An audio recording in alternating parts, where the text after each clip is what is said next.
Hello everyone, welcome to Abhijeet Codes.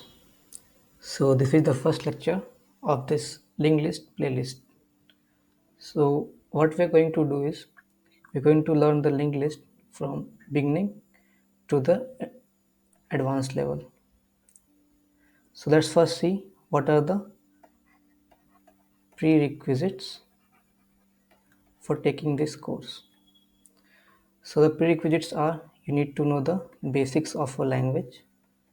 That means you can write some simple code using for loop and you know the basic syntax of the language. The language which we will be covering is C++. So we will write the code in C++ and Java code will also be provided to you. So these are the languages we are going to cover. But if you are following any other language, then also you can take this course because the logic I will be telling you will be the same irrespective of the language you choose. So the same concept will be used across all the languages. Now let's see why do we need the linked list in first place.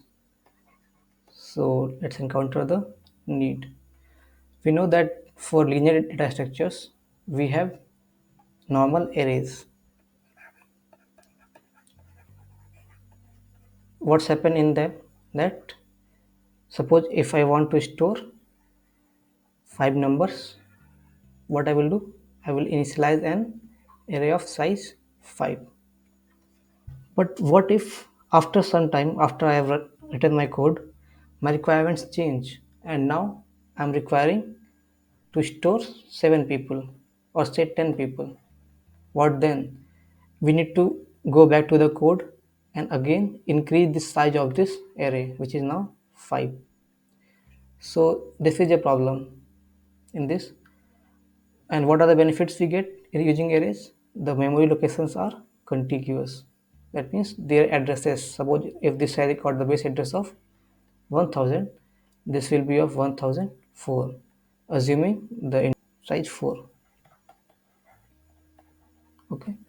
Similarly, the next memory will be 1008, 1012, and similarly 1016.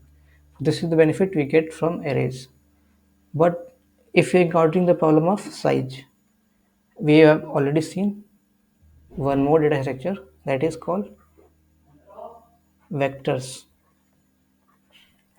What happens in vectors is that you can initialize the vectors of some size, and when this size is filled, or you can say we need more memory, what it is, the size of the vector gets doubled.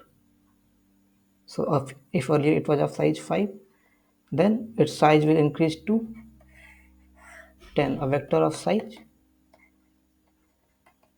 10. But suppose if the initial size was, let's say, 100, and we need to store just one extra element. Okay, our requirements change to storing 101 elements. But what the vectors will do, they will simply double it. So the storage type will be now 200, and we only requires 101 spaces. Now the extra 99 spaces will be wasted. These spaces will be wasted. So this is the problem with vectors.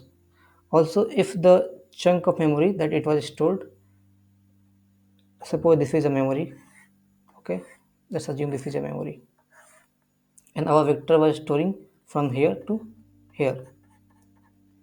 So when it gets doubled, what it tries to do, it checks if this memory is free or not. If it is free, it adds this memory to this, and now this is a whole new contiguous memory of double the size. But what if something else was stored here previously? Suppose something else was occupying this memory. So a whole new bunch of memory space need to be cleared. So this whole memory will be shifted from this to this. That means we require to move everything to here. So the time complexity can get up to big of n. In the case of vectors, so although it is solving a problem of fixed size which was occurring in arrays, we still are facing some performance issues and the time and space issues. That means there here 99 space are wasted. So what can we do next? So next comes the linked list. This is what we are going to study in this course. And what happens in the linked list is, suppose this is our memory address. These are memory addresses. And what it does is it first makes a node and stores it in the memory. Obviously this memory will have some address. So let's call it 1000. Next, when we need to add one more element to this list, what it does, it creates another memory at some random location. Let's call it here. And let's call this base address to be 7000. And now what it does is, it stores this 7000 here. So 7000 is stored in the first list, or you can say the head of the list. And another, and if you need another element, then it will be created somewhere, and so on. These will be linked. For its base address goes to this, and now this its base address will be stored here. Let it be 8000, so 8000 will be stored here, so we can reach that base address. And then again, if there is some linkage, this goes on and so on. So this is how we come to the realization of the need and how it works the of the linked list.